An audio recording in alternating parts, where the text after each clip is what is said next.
ఇప్పుడు మీకు పంచగంగ తీర్థాన్ని ఇచ్చి కంకణాలు కడతారు. ఆ కంకణాల్లో ఎవరు ఉంటారంటే 8 మంది పాములు ఉంటారు.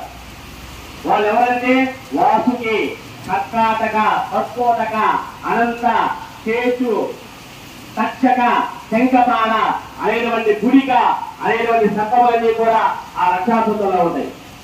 అవి మిమ్మల్ని 3 రోజులు కాపాడాలి. అంటే మీరు స్వామివారి మహాకుంభాభిషేకం చేస్తున్నారు, మిమ్మల్ని కాపాడే బాధ్యత అనేటువంటి భావంతో మీ అందరికీ కూడా కంకణం కడతారు. ఈ కంకణం కట్టుకున్నటువంటి దంపతులందరూ కూడా నియమాలు కొన్ని శాస్త్రంలో చెప్పబడ్డాయి. అవి ఏమిటంటే ఈ కంకణం కట్టుకున్న వాళ్ళందరూ కూడా మగవాళ్ళు 3 రోజులు షేవింగ్ చేసుకోకూడదు, మధుపానము, ధూమపానము అలాంటి వ్యసనాలని జోలికి వెళ్ళకూడదు, బ్రహ్మచర్యంగా ఉండాలి, శాకాహార భోజనం ఇష్టంతో భోజనం చేయాలి, వీలైనంత వరకు నిలువురు